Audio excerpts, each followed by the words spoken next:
Tonight, we look back with a World War II hero on what still stands as one of the most successful military operations in U.S. history, the rescue of more than 2,000 men, women, and children from a Japanese prison camp in the Philippines. A teenage West Michigan paratrooper played a big role that day, only to see those heroics overshadowed by even more bravery on the battlefield, valor that would earn him the Silver Star. Frank Krhovsky of Ionia was 19 in early 1945, a paratrooper with the 11th Airborne. He would embark on a bold rescue mission. There was a prison camp south of Manila, about 50 miles, and the name of it was Los Baños. The Japanese were going to kill all of the prisoners very soon. The lives of over 2,000 Allied detainees at stake, the generals drew up a risky plan to attack Los Baños by land and air. The odds of success were so low, a priest administered last rites before the troops flew out. They expected that probably half of us would be killed. At dawn from an airbase south of Manila, Frank and the other members of the 511th Parachute Infantry Regiment jumped at low altitude, dropping fast into an armed garrison. It was over in 30 minutes. Were you afraid?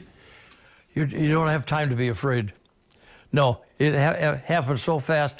And a big number of us jumped in with Tommy guns. And so I went in with 200 rounds of ammunition, and I ended up with 60.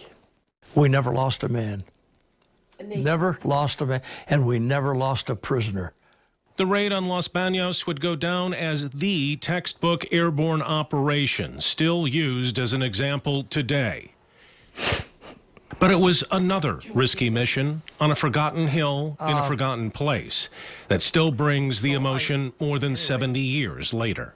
The scout that we had, his name was Tennessee, and he was pinned down by gunfire.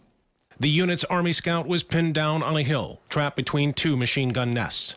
My thoughts were only getting up there and knocking out those nests and getting Tennessee out of there. Krhovsky crawled on his stomach and his back up the hill for an hour under machine gun fire. While you're doing all this, you're never afraid. For some reason or other, there's no fear. So I got up there, and I got within a short distance of these machine gunners, and I threw a grenade. And lo and behold, I killed both of the men in the pit. Lo and behold, I rescued Tennessee. 4 machine gunners in 2 nests neutralized by one gutsy kid from Ionia. The Army calls it valor in combat, and for that, they award the Silver Star. That's kind of the definition of courage. Well, I suppose in a way.